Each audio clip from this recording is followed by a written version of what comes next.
ప్రభునందు అత్యంత ప్రియులైన సహోదరి సహోదరులకు మన లోక రక్షకుడు నజరేయుడైన యేసుక్రీస్తు నామములో ఆదివారపు ఆరాధన శుభాశిష్యులు తెలియజేస్తున్నాం. ప్రియులారా, ఈరోజు ఆదివారము యథాప్రకారంగా మనం ఆరాధనను ప్రారంభించున్నాము. కావున మనమందరం సకాలంలో దేవుని సన్నిధిలో కూడుకుని ఆరాధనను ప్రారంభించుకున్న సమయం ఆసన్నమైనది. కావున మనమందరము కొద్దిసేపు ప్రార్థన చేసుకుని ఆ దేవాది దేవుని మహిమపరుస్తూ ఆరాధిస్తూ స్తుతిస్తూ ప్రార్థన చేసుకుని ఆరాధన ప్రారంభించుకుందాం. ప్రార్థన. మమ్మల్ని అతిమికలుగా ప్రేమిస్తున్న మా ప్రియ పరలోక తండ్రి, నీకు పరిశుద్ధమైన నామానికి వేలాది స్తుతులు స్తోత్రములు చెల్లిస్తున్నాం ప్రభువా. గడిచిన ఆదివారం నుండి ఈ యొక్క ఆదివారం వరకు నన్ను మమ్మల్ని నీకు ప్రియబిడ్డలందరినీ నీకు సజీవుల లెక్కలో ఉంచి కాచి కాపాడి భద్రపరిచి పోషించి నడిపించి నిలబెడుతున్న విధానాన్ని బట్టి మీకు వందనాలు స్తోత్రాలు చెల్లిస్తున్నాం ప్రభా. ఈ దినమును చూడలేక, ఈ గడియను చూడలేక ఎంతో మంది కాలగర్భంలో కలిసిపోయినారు ప్రభా. మమ్మల్ని అయితే మీరు జీవం ఇచ్చి కాపాడి ఎటువంటి అనారోగ్యం, ఎటువంటి శోధన, ఎటువంటి వ్యాధి బాధ మమ్మల్ని చుట్టుకోకుండా సంపూర్ణమైన ఆరోగ్యంతో నిలబెట్టి నీ సన్నిధిలో నిలబెట్టుకుని ఆరాధించే కృపను మా అందరికి దయచేసిన విధానాన్ని బట్టి మీకు వందనాలు స్తోత్రాలు తెలుస్తున్నా ప్రభా. వచ్చిన ప్రియబిడ్డలందరిని బట్టి నీకు వందనాలు స్తోత్రాలు. అయినా ఇక ఆదివార పాలనలో పాల్గొన్న ప్రియబిడ్డలందరినీ దీవించండి, ఆశీర్వదించండి. వారి కుటుంబాలలో సంతోషము, శాంతి, సమాధానం దయచేయండి. ఎంతమంది అయితే ప్రభా ఇక ఆదివారం దినమున నేను ఆరాధిస్తున్నారు వారందరి జీవితాల్లో నూతనమైన తన కృపను, ఆశీర్వాదమును, మేలును నింపండి నాయన. వారి కుటుంబంలో ఉన్న సమస్యలన్నిటి నుండి వారికి విడుదల, శాంతి, సమాధానం దయచేయండి. ఆరాధన ఆదరించేంత వరకు నీకు మహిమకరంగా జరగడానికి నీ కృప చూపించండి. మేము పాటలు పాడుచుండగా మీకు స్వరములను ముట్టండి ప్రభా.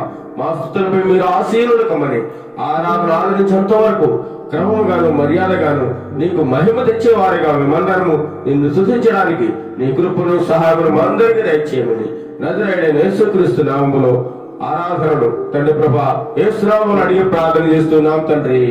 ఆమేన్, ఆమేన్. మనమందరము లేచి కొన్ని పాటలు పాడుకుని ప్రభు నామాన్ని మహిమపరుచుకుందాం. యేసుతో టీవీగాను పోదాం అనేటువంటి పాట పాడుకుని ప్రభు నామాన్ని మహిమపరుచుకుందాం. యేసుతో టీవీగాను పోదమా, అడ్డుగా వచ్చి వైరి గెలవను, యుద్ధగా నమ్ముతూ పోదమా. యేసుతో టీవీగాను పోదమా, అడ్డుగా వచ్చి వైరి గెలవను, యుద్ధగా నమ్ముతూ పోదము. యేసుతో టీవీగాను పోదమా. రాజు సైన్యమందు చేరరు, ఆ రాజు దివ్య సేవ చేయరు. రాజు సైన్యమందు చేరరు, ఆ రాజు దివ్య సేవ చేయరు. యేసు రాజు ముందుగా ధ్వజము పట్టి నడువగా, యేసు రాజు ముందుగా ధ్వజము పట్టి నడువగా, యేసుతో టీవీగాను పోదమా, యేసుతో టీవీగాను పోదమా. అడ్డుగా వచ్చి వైరి గెలవను, యుద్ధగా నమ్ముతూ పోదమా. యేసుతో టీవీగాను పోదమా. విశ్వాస కవచముందరించుచు, ఆ రాజు రాజ్యమణిని నిల్పుచు. విశ్వాస కవచముందరించుచు, ఆ రాజు రాజ్యమణిని నిల్పుచు. అరుదినంబు శక్తిని పొందుచున్న వారమై, అరుదినంబు శక్తిని పొందుచున్న వారమై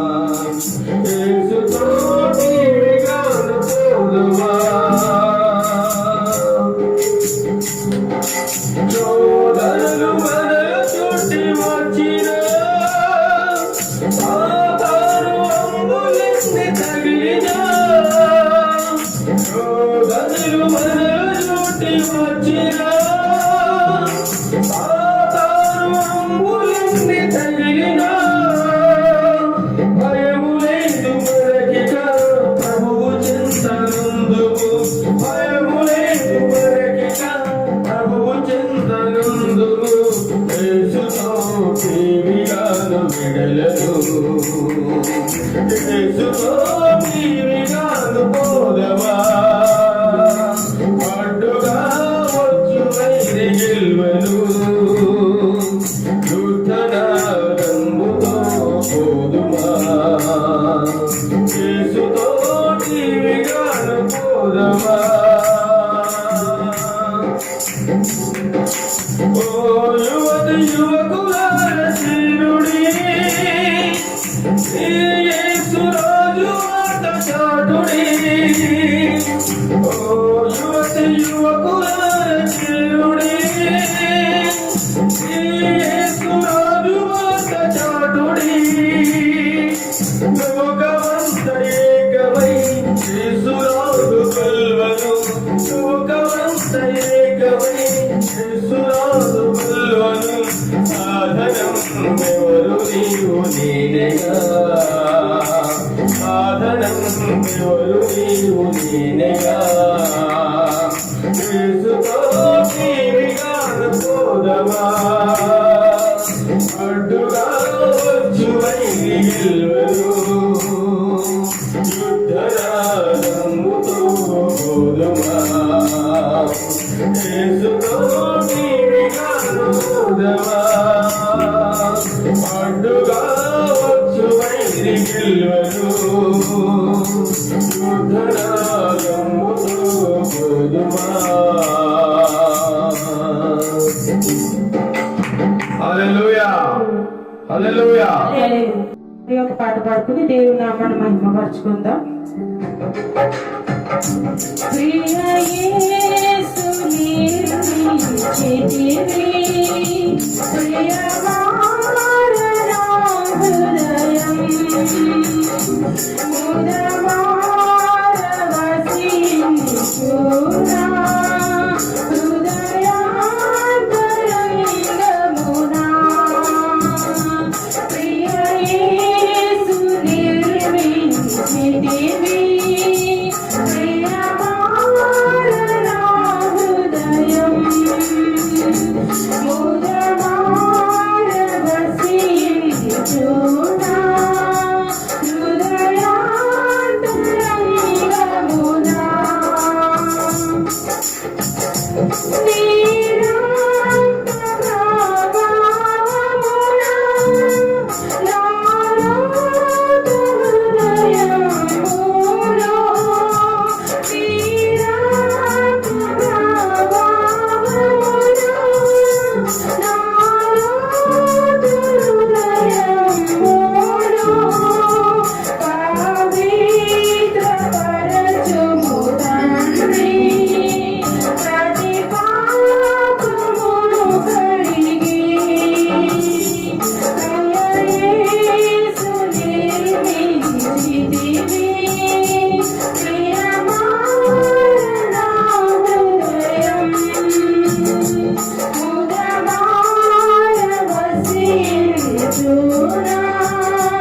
హృదయాంతరంగమునా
ప్రభునందు ప్రియమైన వాళ్ళారా, ఇంతవరకు మనం పాటలు పాడుకుని దేవుని నామముని ఎంతగానో మహిమపరుచున్నాము.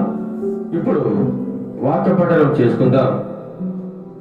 113వ కీర్తన 1 నుంచి 9 చరణములు మన మధ్యలో ఉన్న ప్రబలిక చదివి వినిపిస్తారు. 113వ కీర్తన చదువుకుందాం. యెహోవాను స్తుతించుడి, యెహోవా సేవకులారా ఆయనను స్తుతించుడి, యెహోవా నామమును స్తుతించుడి. ఇది మొదలుకొని ఎల్లకాలము యెహోవా నామము సన్నుతింపబడును గాక. సూర్యోదయము మొదలుకొని సూర్యాస్తమయం వరకు యెహోవా నామము స్తుతినొందదగినది. యెహోవా అన్యజనులందరి ఎదుట మహోన్నతుడు, ఆయన మహిమ ఆకాశ విశాలమున వ్యాపించి ఉన్నది. ఉన్నతమందు ఆసీనుడయ్యున్న మన దేవుడైన యెహోవాను పోలి ఉన్నవాడెవడు? ఆయన భూమి ఆకాశములను వంగి చూడననుగ్రహించుచున్నాడు. ప్రధానులతో తన ప్రజల ప్రధానులతో వారిని కూర్చుండబెట్టుటకై ఆయన నేల నుండి దరిద్రులను లేవనెత్తువాడు, పెంట కుప్ప మీద నుండి బీదలను పైకెత్తువాడు. ఆయన సంతులేని దానిని ఇల్లాలుగాను కుమార సంతోషము గల తల్లిగాను చేయును. యెహోవాను స్తుతించుడి. దేవుడు తన పరిశుద్ధ వాక్యము దీవించును గాక. ఆమేన్. ప్రియులారా, 113వ కీర్తనలో సూర్యోదయం మొదలుకొని సూర్యాస్తమయం వరకు యెహోవా నామము స్తుతి నొందదగినది. అనగా ఉదయం నుండి సూర్యుడు ఉదయించింది మొదలుకొని మళ్ళీ సూర్యుడు అస్తమించేంత వరకు కూడా దేవుని యొక్క నామము, దేవుని యొక్క పేరు స్తుతి పొందదగినది. ఆయన స్తుతించడానికి అర్హత కలిగినది ఆయన నామం. ఆయన స్తుతించదగిన నామము. అందుచేత మనమందరం కూడా ఇంతవరకు ఆయనకి ఎంతగానో స్తుతులు చెల్లించి ఉన్నాము. అంతేకాకుండా ఆయన నేల నుండి దరిద్రులను లేవనెత్తువాడు, పెంట కుప్ప మీద నుండి పేదలను పైకెత్తువాడు.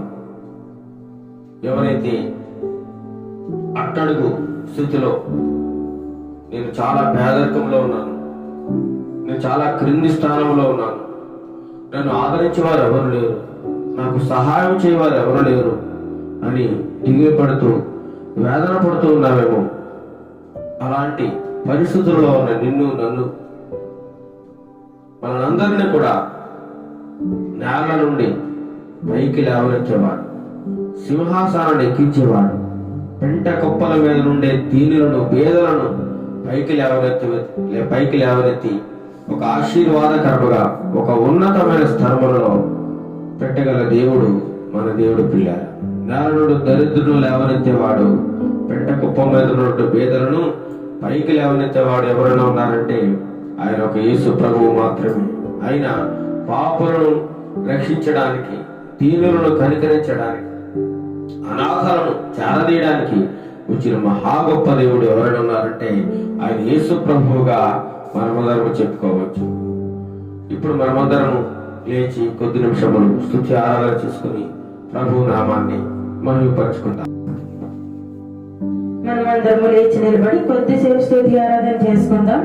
స్తుతి స్తుతి స్తుతి స్తోత్రం స్తోత్రం స్తోత్రం స్తోత్రం స్తోత్రం స్తోత్రం స్తోత్రం. గొప్ప దేవుడా నీకే స్తోత్రములు తండ్రి. హల్లెలూయా హల్లెలూయా. పరిశుద్ధుడా నీకే స్తోత్రం. నీతిమంతుడా నీకే స్తోత్రం స్తోత్రం స్తోత్రం. దేవాది దేవానికే స్తోత్రములు ప్రభువైన రాజులకు రాజా నీకే స్తోత్రం స్తోత్రం స్తోత్రం స్తోత్రం స్తోత్రం స్తోత్రం. స్తుతి స్తుతి స్తుతి స్తుతి స్తుతి స్తుతి స్తుతి స్తుతి స్తుతి. హల్లెలూయా హల్లెలూయా హల్లెలూయా హల్లెలూయా.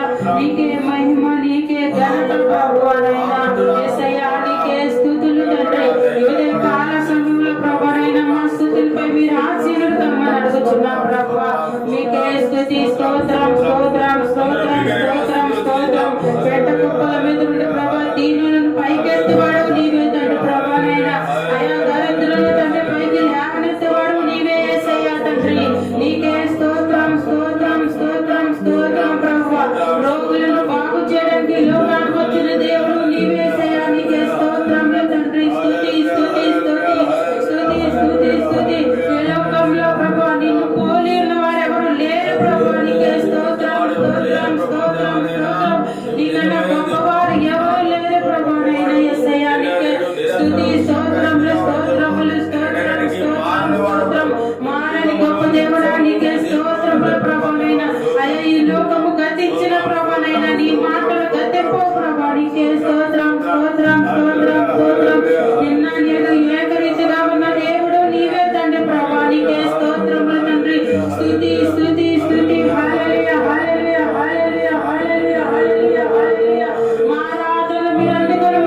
ధ్యానించుకొని చూడగా పాట పాడుకొని దేవుని నామాన్ని మహిమపరచుకుందాం.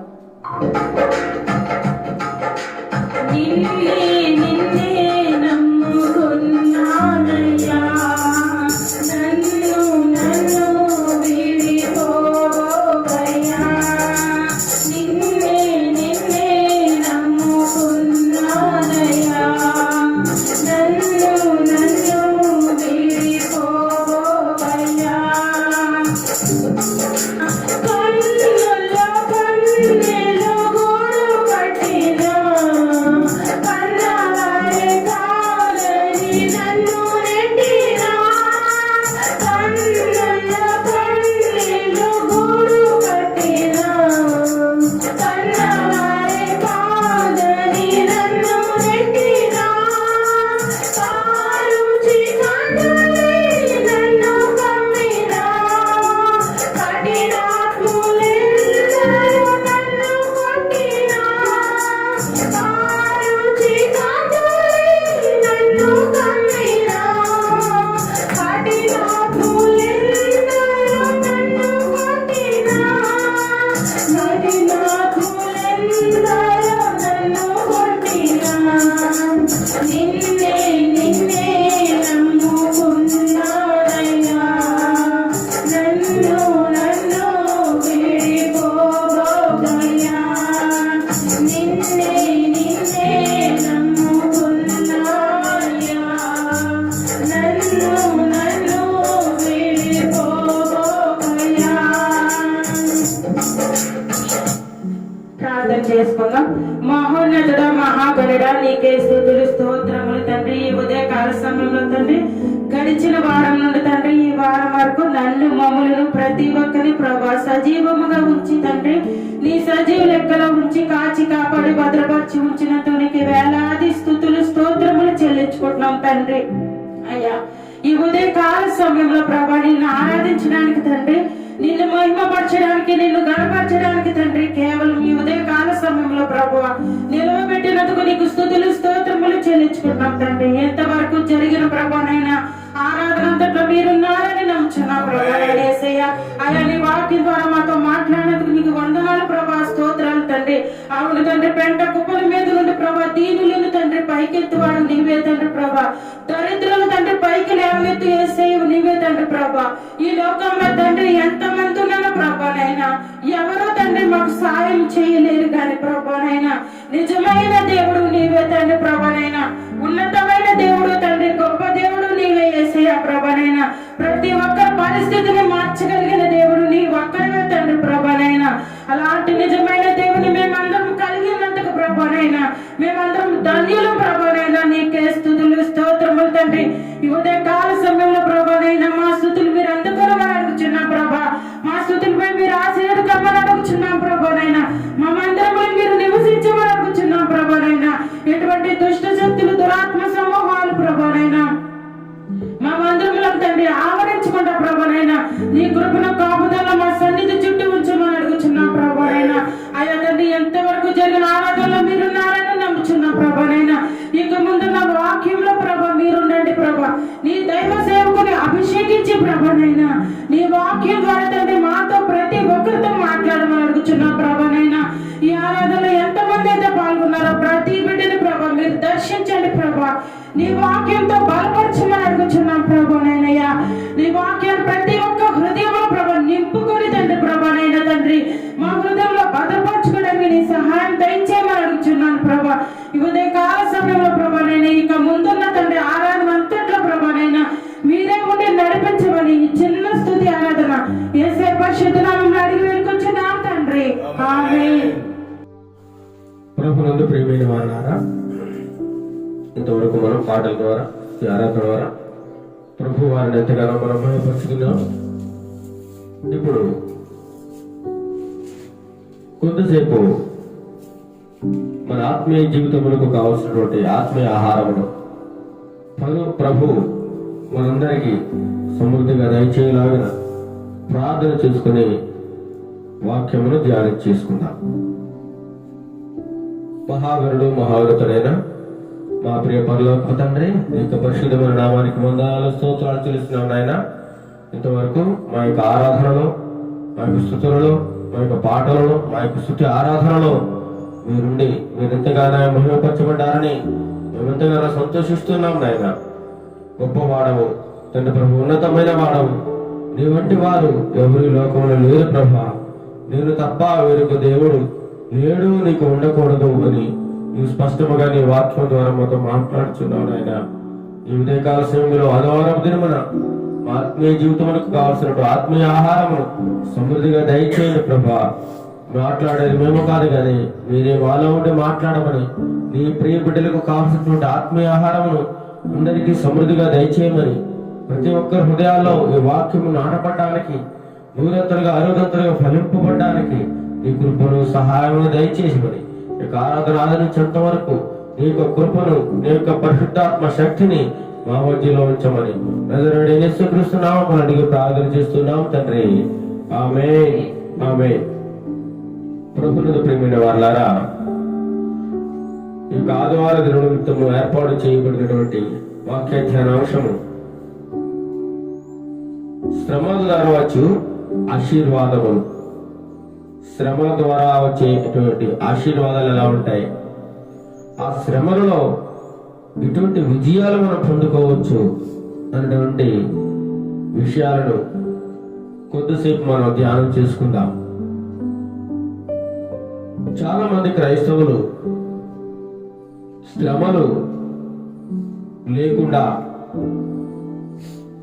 శోధనలు లేకుండా సంతోషముగా, ఆనందంగా గడుపుచు కేవలం ఆశీర్వాదాలు మాత్రమే పొందుకోవాలని చాలా మంది ఆశిస్తూ ఉంటారు. శ్రమలను వారు ఇష్టపడరండి. శ్రమలు రాగానే, శోధనలు రాగానే చాలా మంది దేవుని విడిచిపెడుతూ, వదిలేస్తూ వెనక్కి వెళ్ళిపోతూ ఉంటారు. కానీ శ్రమలలో ఉండే ఆ యొక్క ఆశీర్వాదము, శ్రమలలో ఉండే ఆ విజయము మనం ఓర్పు కలిగి నిలకడ కలిగి ఉన్నట్లయితే మనం దానిని అనుభవించడం. యేసు ప్రభు వారు ఎన్నో శ్రమలు అనుభవించి, ఎన్నో నిందలు భరించి, ఎన్నో అవమానాలు భరిస్తే కానీ మనకు ఈ రక్షణ లభించలేదు పిల్లలు. రక్షణ అనేది ఉచితముగా వచ్చినప్పటికీ దాని వెనక చాలా కష్టాలు, నష్టాలు, బాధలు, ఇబ్బందులు, ఇరుకులు, శ్రమలు, అవమానాలు ఎన్నో ఉన్నాయి. ప్రభువారు మన నిమిత్తము ఆ యొక్క శ్రమలు అన్ని అనుభవిస్తే కానీ ఈరోజు మనకి ఈ రక్షణ లభించలేదు. ఆయన శ్రమ పొందడం ద్వారా, ఆయన బాధ అనుభవించడం ద్వారా మనము రక్షణ పొందుకున్నాం. మనకు ఆశీర్వాదం ఇవ్వడానికి, మనలను క్షేమంగా ఉంచడం కోసం మనకు రావాల్సిన శిక్షను, శ్రమలను ఆయన అనుభవించారు పిల్లలు. ఈరోజు కొద్దిసేపు ఆ యొక్క శ్రమల ద్వారా వచ్చే ఆశీర్వాదం ఏమిటి, ఆ శ్రమ ద్వారా వచ్చే విజయాలు ఏమిటి అనేటువంటి కొన్ని విషయాలు మనం ధ్యానం చేసుకుందాం. యోహాను సువార్త 16వ అధ్యాయము 33వ వచనంలో యేసు ప్రభు వారు తన యొక్క శిష్యులకు ఈ విధంగా తెలియజేస్తా ఉన్నారు. యోహాను సువార్త 16వ అధ్యాయము 33. 16వ అధ్యాయం 33. నా యందు మీకు సమాధానము కలిగినట్లు ఈ మాటలు మీతో చెప్పుచున్నాను. నా యందు మీకు ఏం కలగడానికి? సమాధానము కలగడానికి, శాంతి కలగడానికి, మీకు ఎటువంటి హాని జరగకుండా ఉండడానికి, మీరు సంతోషంగా ఉండడానికి, మీరు ఆత్మీయ జీవితంలో వర్ధిల్లడానికి, మీరు ఆత్మీయంగా బలపడడానికి నేను ఈ మాటలు చెప్తున్నాను అని ప్రభువారు సెలవిస్తా ఉన్నాడు.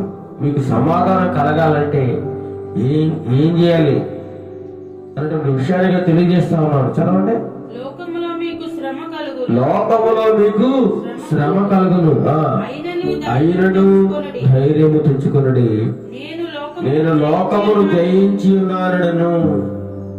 యేసు ప్రభువు స్వయంగా తన శిష్యులతో మాట్లాడుతున్నారు. ప్రతి విషయాన్ని కూడా శిష్యులకు తెలియజేశారన్నమాట. నా యందు మీకు సమాధానం కలగాలని ఈ మాటలు మీకు చెప్తా ఉన్నాను.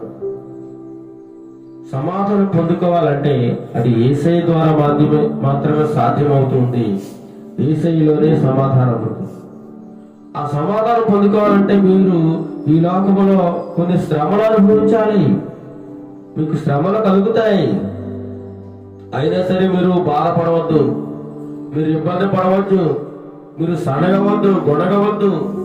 అయ్యో నేను ప్రభువు నమ్ముకుంటే ఈ శ్రమలు వచ్చాయి, అయ్యో నాకు రక్షణ పొందుకుంటే నాకు ఈ ఇబ్బందులు వచ్చినాయి అని నువ్వు అనుకోవద్దు. ధైర్యంగా ఉండండి. శిష్యులారా, లోకంలో మీకు శ్రమ కలగబోతుంది. మీరు చెప్పగానే ఎవరు అంగీకరించరు. నా నిమిత్తం మిమ్మల్ని హింసిస్తారు, బాధిస్తారు, రకరకాలుగా చిత్రహింసలకు గురి చేస్తారు.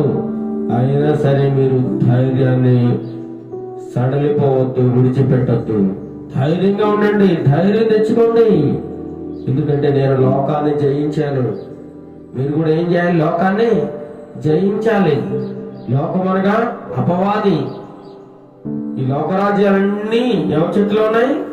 అపవాది చేతిలో ఉన్నాయి. అందుకే ప్రభువారిని ఒక ఎత్తైన కొండకు తీసుకుపోయి లోకరాజ్యాలన్నీ చూపించి వాటి మహిమను చూపించి నువ్వు నాకు సాష్టాంగ నమస్కారం చేయి, ఈ లోకరాజ్యాలన్నీ నీకు ఇచ్చేస్తానంటున్నాడు. ప్రభువారిని శోధిస్తా ఉన్నాడు.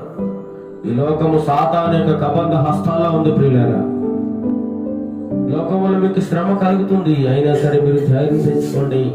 నేను ఏ విధంగా అయితే లోకాన్ని జయించానో మీరు కూడా అదే విధంగా లోకాన్ని జయించాలి అని యేసుక్రీస్తు ప్రభువారు తన శిష్యులకు చెప్తా ఉన్నారు. యేసు ప్రభువారు ఎన్నో శ్రమలు అనుభవించారు. ఆయనను చంపేస్తే అక్కడితో ఆగిపోతుంది అనుకున్నారు. ఆయన ఇబ్బంది పెడితే ఈ సువార్త ఆగిపోతుంది అనుకున్నారు. ఆయన శ్రమలకు గురి చేస్తే ఇక ఆపేస్తాడు, ఇక ఆగిపోతుంది అనుకున్నారు. కానీ శ్రమలలోంచి విస్తరించింది. ఆయన శ్రమల ద్వారా క్రైస్తవ్యం ప్రబలింది. ప్రియులారా, మరింత ప్రబలింది.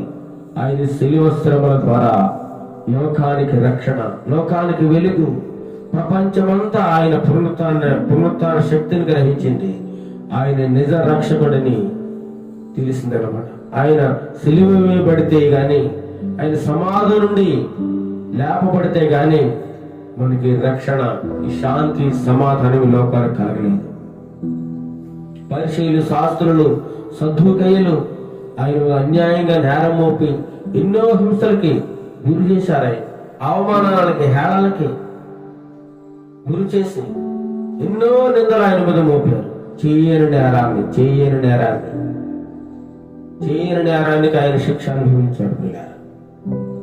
ఆయన శ్రమలు పొందుతూ కూడా, వేదన పొందుతూ కూడా, అయ్యో వీరేమి చేయుచున్నారు, వీరికి తెలియదు కనుక వీరిని క్షమించమని వారి మీద క్షమాగుణం కలిగిన దేవుడిగా ఉన్నాడు యేసు ప్రభువు. హెబ్రీయులకు రాసిన పత్రిక 2వ అధ్యాయం 18వ వచనం.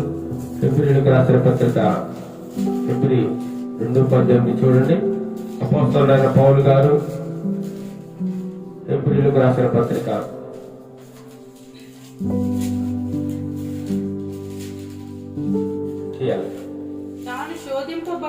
తాను శోధింపబడి శ్రమ పొందిన గనుక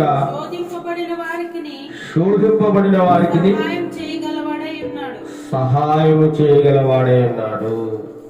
చూడండి, తాను శోధింపబడి, ఎవరు శోధింపబడ్డారు?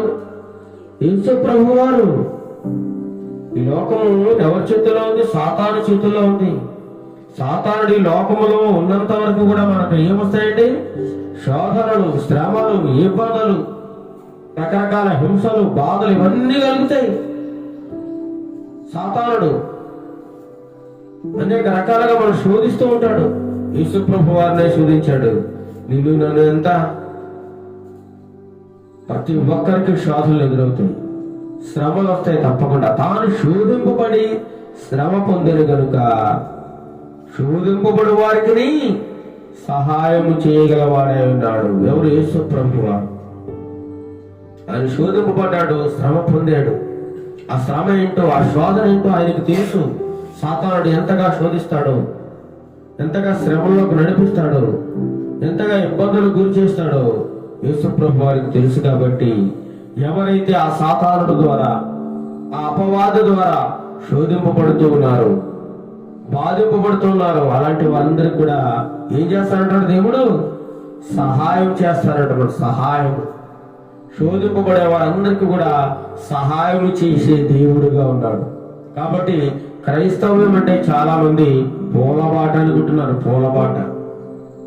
క్రైస్తవ్యం అంటే పూలబాట కాదు పిల్లలు.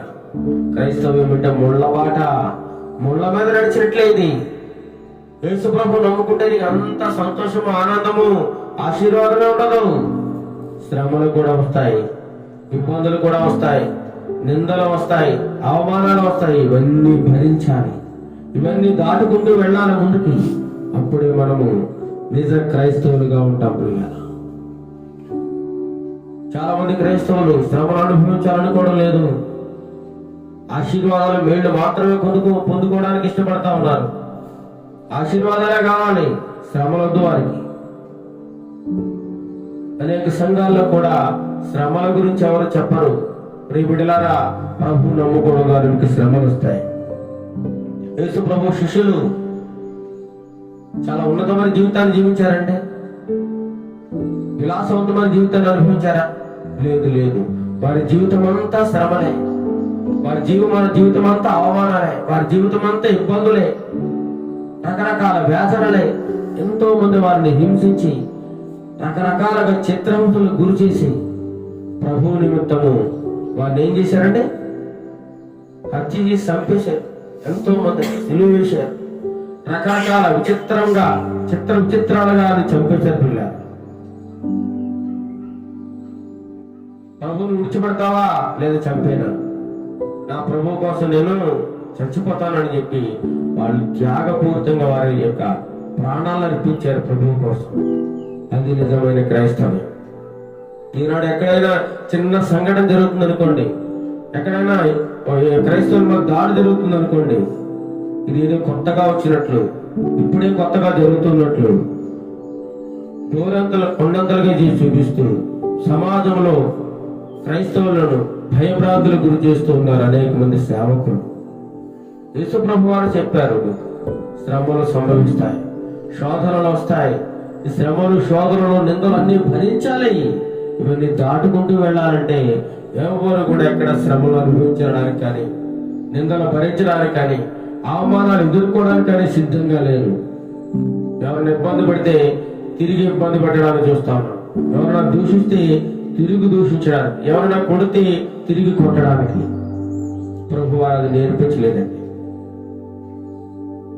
శ్రమల ద్వారా కూడా మనం ఆశీర్వాదాలు పొందుకోవచ్చు, విజయాలు సాధించవచ్చు అని ప్రభు వారు తెలియజేస్తా ఉన్నారు. శ్రమలు లేకుండా ఆశీర్వాదాలు వస్తాయని అనేక మంది చెప్తూ ఉన్నారు. శ్రమలు లేకుండా ఆశీర్వాదాలు రావు. ఈ సాధారణ ఈ లోకంలో ఉన్నంత వరకు కూడా మన శ్రమలు వస్తాయి, శోధనలు వస్తాయి. శ్రమల్లో కూడా యేసు వైపు మాత్రమే చూడాలి, ఆయన వైపు మాత్రమే చూస్తూ శ్రమలలో ఆయన ధ్యానం చేసుకుంటూ ఉంటే యేసు ప్రభువారు శ్రమల నుండి మనం ఎలా విడుదల పొందాలో మనకు తెలియజేస్తాం. శ్రమలు లేని సుఖ జీవితాన్ని మనకు ప్రభు వాగ్దానం చేయలేదండి. శ్రమలు ఉంటాయి, మీ లోకంలో శ్రమలు ఉంటాయి, మీకు ఈ లోకంలో శ్రమ కలుగుతుంది. అయినా సరే మీరు ధైర్యం నేర్చుకోండి. నేను ఏ విధంగా అయితే లోకాన్ని జయించాను, మీరు కూడా లోకాన్ని జయించాలి, శ్రమలు అనుభవించాలి, నిందలు భరించాలి అని ప్రభు వారు సెలవుస్తున్నారు తప్ప మీకు ఏ శ్రమలు రావు, ఏ ఇబ్బంది రాదు. నన్ను నమ్ముకుంటే నువ్వు హాయిగా ఉంటావు, ప్రశాంతంగా ఉంటావు అని ప్రభు వారు ఎక్కడా చెప్పలేదు పిల్లలు. ఈనాడు దేవుని సేవకులు మీకు ఆశీర్వాదం కావాలంటే యేసయ్య దగ్గరికి రండి, మీరు హాయిగా ఉండాలంటే యేసయ్య దగ్గరికి రండి, మీకు ఎటువంటి ఆపద రాకుండా ఉండాలంటే యేసయ్య దగ్గరికి రండి అని చెబుతున్నారు తప్ప ప్రభు దగ్గరికి వచ్చిన తర్వాత మీకు శ్రమలు సంభవిస్తాయి అంటే విషయాన్ని అనేక మంది చెప్పడం లేదు. అందుచేతనే కొంత శ్రమ రాగానే చాలా మంది వెనక్కి పారిపోతా ఉన్నారు.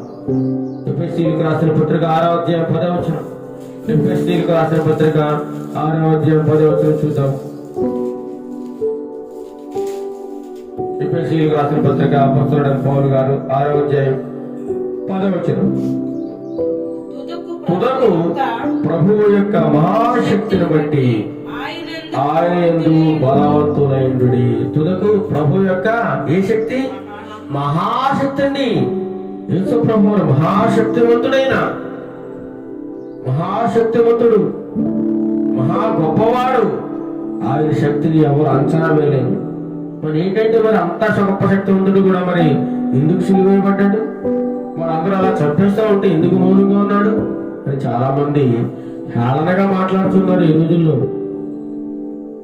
వారికి తెలియదు ఆయన ఆ విధంగా సిలువ బడితేనే మనకు రక్షణ ఉంది, మనకి విమోచన ఉంది, మన పాపాలకు ప్రాయశ్చిత్తం ఉందనే సంగతి వారికి తెలియక హేళనగా మాట్లాడుతున్నారు.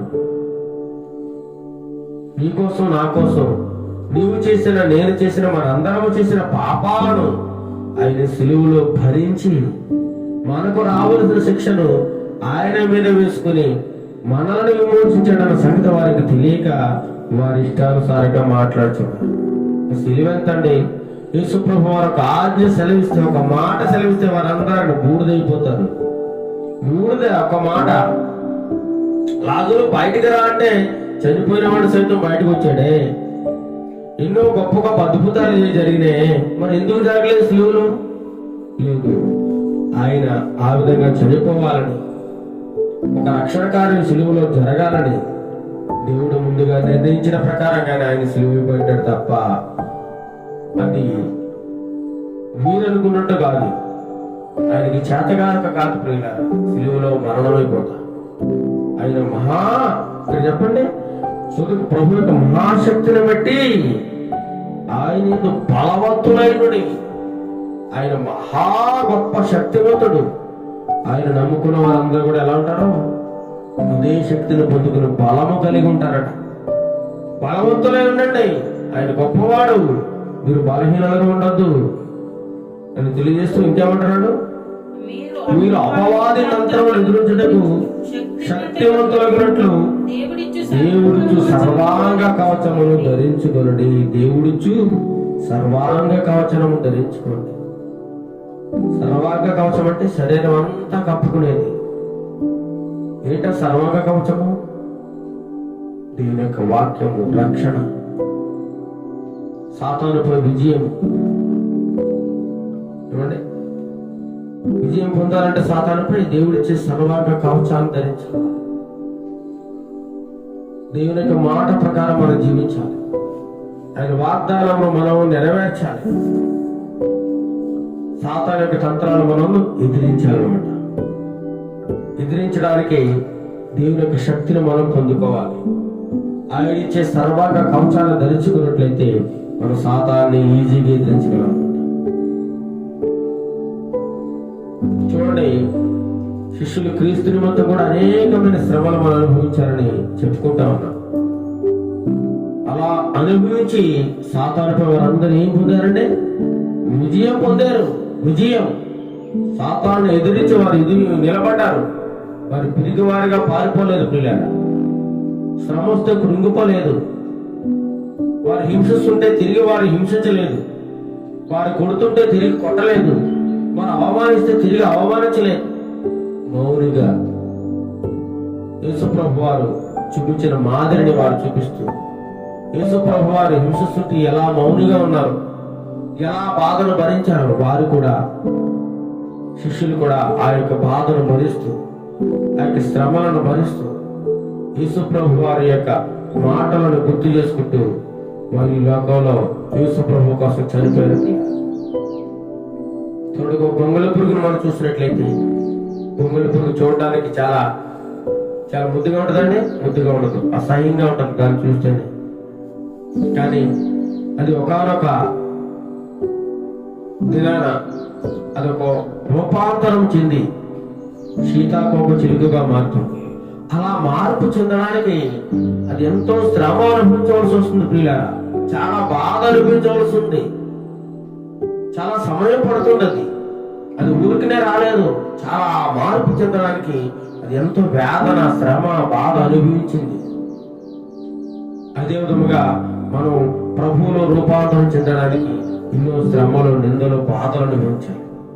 ఒకనొక దినాన ఈ గొంగళ పురుగు తన చుట్టూ ఒక గూడు అల్లుకుని అందులోంచి సీతాకోక చిలుకగా బయటికి రావడానికి, అది తను ప్రణాళిక ప్రకారంగా అది మార్పు చెందడానికి అది తయారవుతున్న సమయంలో ఒక పిల్లవాడు చూసి ఏం చేశాడట, అయ్యో పాపం, ఈ గొంగళ పురుగు ఆ బయటికి రావడానికి ఎంతగానో యాతన పడుతుంది అని జాలిపడి ఒక బ్లేడ్ తీసుకెళ్లి ఆ పై పొరంతా ఏం చేశాడట, అలా కోసేశాడు. అంటే అది ఈజీగా బయటకు వస్తుంది అనుకుని ఆ గొంగళ పురుగు పై పొరను కోసేస్తే అది లోపల ఇంకా అది తయారైంది. అది సీతాకోక చిలుక ఇంకా రూపాంతరం చెందలేదు, పురుగుగా ఉంది. దానికి ఇంకా కొంత సమయం పడుతుంది. ఈ పిల్లవాడికి తెలియక అదియో పాపమని జాలిపడి దాన్ని బయటికి రప్పించాలని చేసి దాన్ని పొరం కోసేస్తే అది ఆ యొక్క పురుగు బరువుగా ఉండి ఆ యొక్క అందులోంచి కింద పడిపోయి దానికి రెక్కలు రాలేదు, ఎగరడానికి శక్తి లేదు. అదే లోపల ఉంటే అది రూపాంతరం చెందేది. దాని రెక్కలు ఎగరడానికి బలాన్ని, కావలసిన శక్తిని అంతా సమకూర్చుకొని ఒకనొక దినానది బయటికి రావాల్సింది. కానీ అలా జరగకుండానే ఈ అబ్బాయి బయటికి తీసేశాడు. చివరికి ఏమైపోయిందండి, ఆ పురుగు రూపాంతరం చెందలేదు, కింద పడిపోయింది. చీమలు వాటిని ఈడ్చుకెళ్ళిపోయాయి.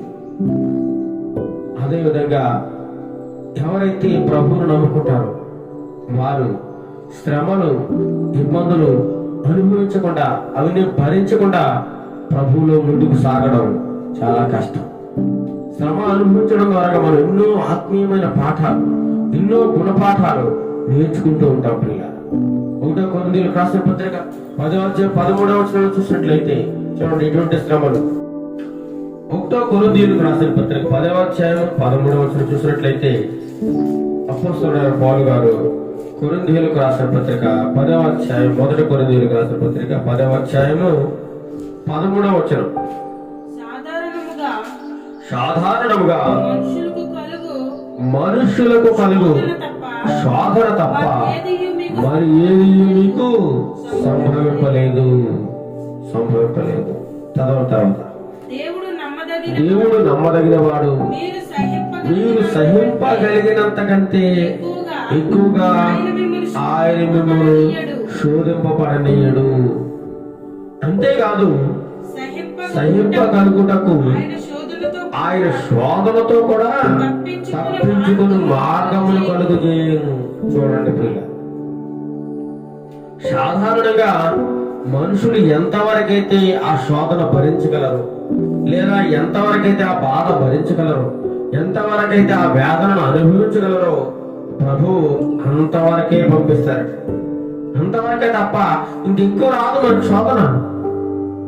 చాలా మంది ఉంటారు, అమ్మ ఈ లోకంలో ఎవరికి లేని బాధ నాకు వచ్చేసిందండి, దేవుడు నన్ను అన్యాయంగా నేను బాధ పెడుతున్నాడు, నాలాంటి బాధ ఇంకెవ్వరు అనుభవించలేరండి, అంత గొప్ప బాధలన్నీ నన్నే చుట్టుకున్నాయి, నాలాంటి శ్రమలు ఇంకెవ్వరికి రావు అని చాలా మంది అంటూ ఉంటారు.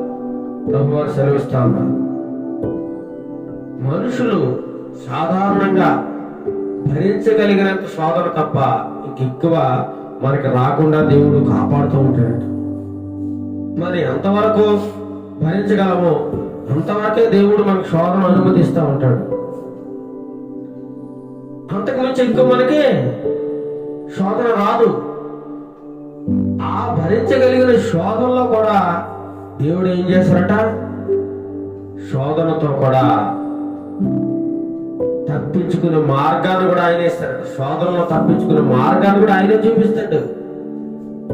శోధన పంపించేది ఆయనే, ఇబ్బందులు గురి చేసేది ఆయనే, మళ్ళా ఇబ్బందుల నుంచి, శోధన నుంచి కాపాడేవాడు కూడా ఆయనే. ప్రియులారా, ఆయన తప్ప ఇంకెవరు ఆ శోధన నుండి, వేదన నుంచి మళ్ళీ కాపాడలేరు, తప్పించలేరు.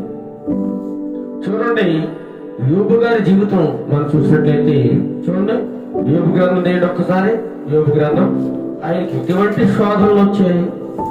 ఈ భూమి మీద ఉన్నటువంటి వారిలో ఎవరైనా అలాంటి శోధన అనుభవించారా? మనం చూసినట్లయితే అతను ఎలాంటి వాడు? భూమి యొక్క దుర్మార్గుడా? పాపం చేశాడా? ఏమి లేదే. చూడండి యోబు గ్రంథం మొదటి వచనంలో చదవండి.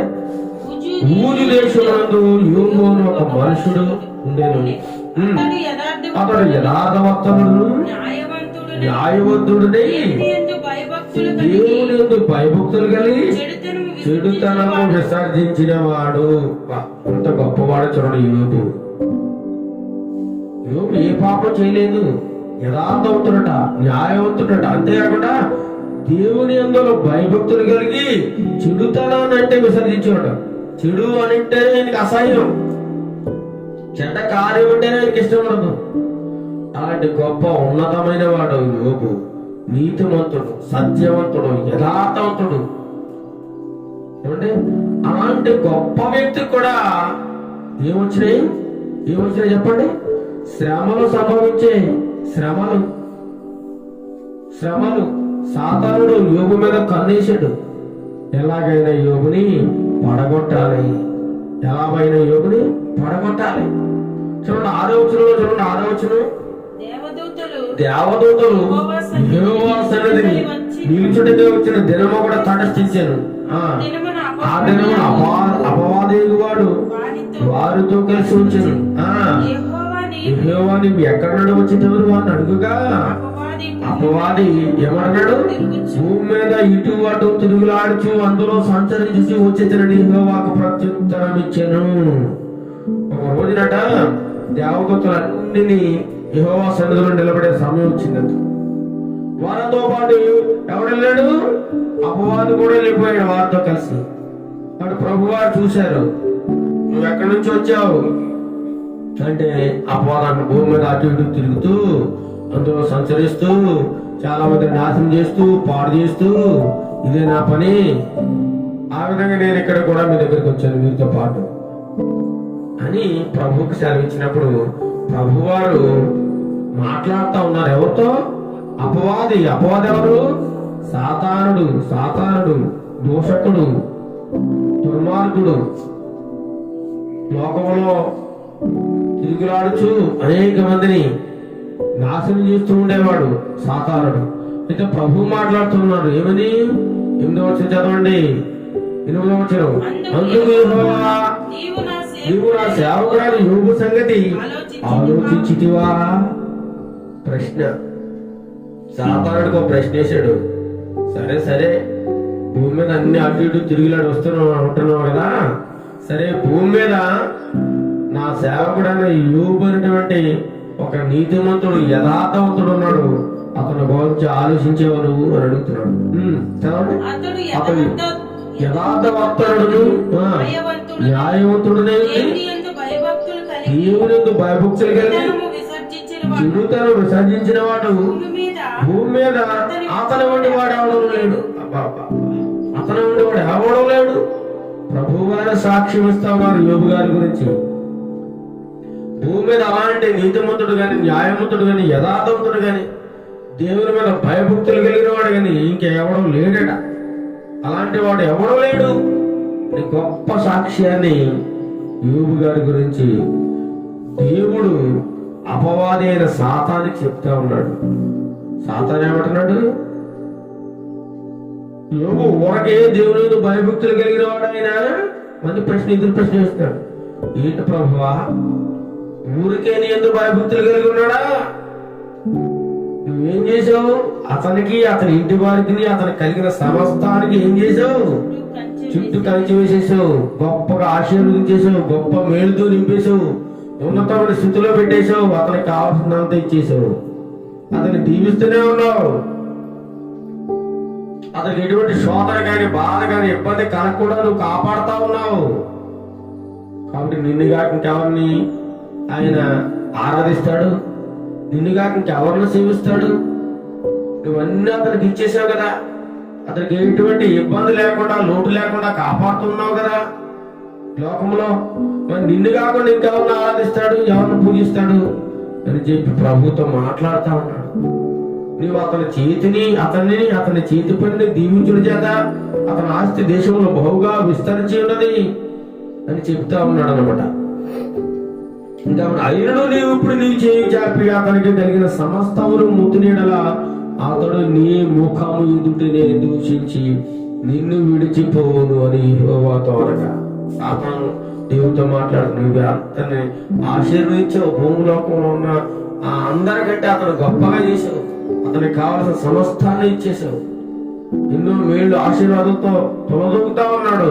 అవన్నీ నువ్వు ఒక్కసారి తీసేసుకో, అవన్నీ తీసేసుకో.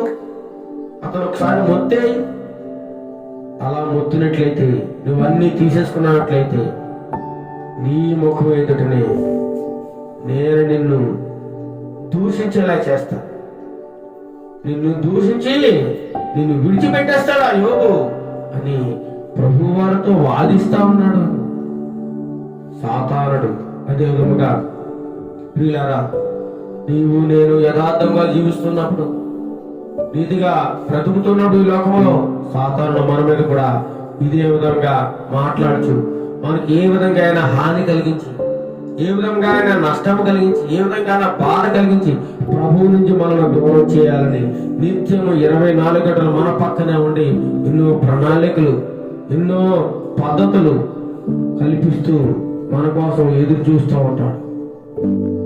గర్జించే సింహం వలె సాతానుడు ఎవరిని మృంగుదునా, ఎవడు దొరుకుతాడా ఈ లోకంలో నాకు అని చెప్పి ఎదురు చూస్తా అన్నాడు పిల్లలు. చూడండి, యోబు గారిని పట్టేయాలని ఎంతగానో ప్రయత్నం చేస్తా ఉన్నాడు. భూమి మీద అటువంటి వాడు ఎవడు లేడని దేవుడు చెప్తుంటే నిష్కారణంగా అతను పాడు చేయడానికి నిష్కారణంగా, చూడండి 2వ అధ్యాయంలో దేవుడు మాట్లాడుతున్నాడు. అందుకు యెహోవా మనం మాట్లాడుతున్నాడు, నా సేవకుడైన నీవు నా సేవకుడు యోబు సంగతి ఆలోచించిన యథార్థవంతుడును న్యాయవంతుడుని, దేవునిందు భయభక్తులు గడి చిల్లుతనం విసర్జించిన వాడు భూమి మీద అతని వాడు ఎవడనూ లేడు. నిష్కారణంగా అతనిని పాడు చేయటకు నీవు నన్ను ప్రేరేపించినను అతడు ఇంకనూ తన యథార్థతను వదలక నిలకడగా ఉన్నాడనగా. చూడండి, ఈ లోపల సాతానికి దేవుడు అవకాశం ఇచ్చేశాడు అతను పాడు చేయమని, కానీ అతను ప్రాణం మీద అధికారం లేదు. అతనికి కలిగిన సమస్తము, ఆస్తి మీద, కుమారుల మీద, అన్నిటి మీద, భూముల మీద, అన్నిటి మీద అధికారం ఇచ్చేశాడు. కానీ అతని శరీరం మీద, అతని ప్రాణం మీద అధికారం లేదు. అన్ని పోయినాయి. నిత్యము కూడా దేవుని ఆరాధిస్తూ ఉండేవాడు. తన కుటుంబం అందరితో కలిసి, కుమారులతో కలిసి నిత్యము దేవుని ఆరాధిస్తూ, ఎవరైనా పిల్లలు తన హృదయంలో ఒకవేళ దేవుని గురించి పాపం చేశారని చెప్పి దేవునికి ఉదయం లేచి వారు ఒక్కొక్క నిమిత్తం దహన బలి అర్పించి వారిని పవిత్రపరుస్తూ ఆరాధిస్తూ ఉండేవాడు దేవుని. అంత గొప్ప మహాభక్తుడు. అలాంటి మహాభక్తుడిని సాతానుడు నాశనం చేయాలి.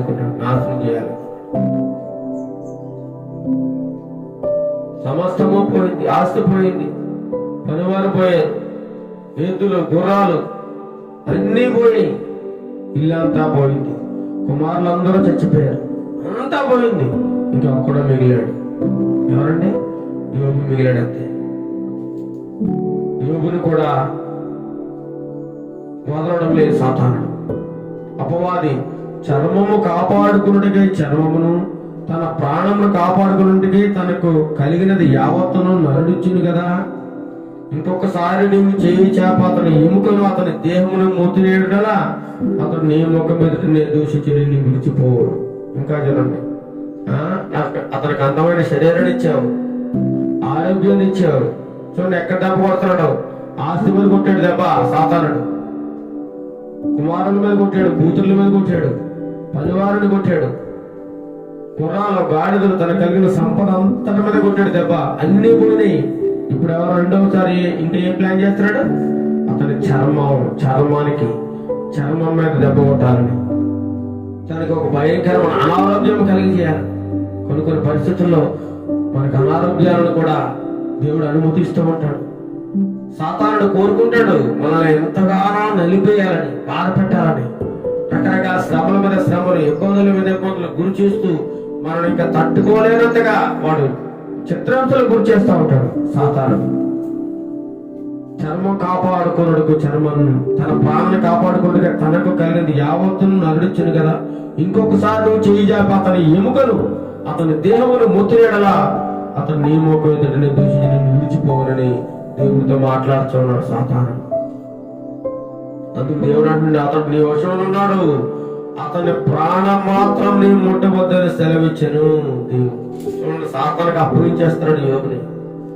సరే, అతని శరీరం ఉంది కదా, శరీరాన్ని ఇష్టం వచ్చినట్టు చేసుకో, కానీ ప్రాణం మాత్రం తీయొద్దు అని అడిగినప్పుడు అరికాల నుండి నడినెత్తి వరకు గల బాధగల కురుపులతో యోగును మొత్తేసినట్టండి.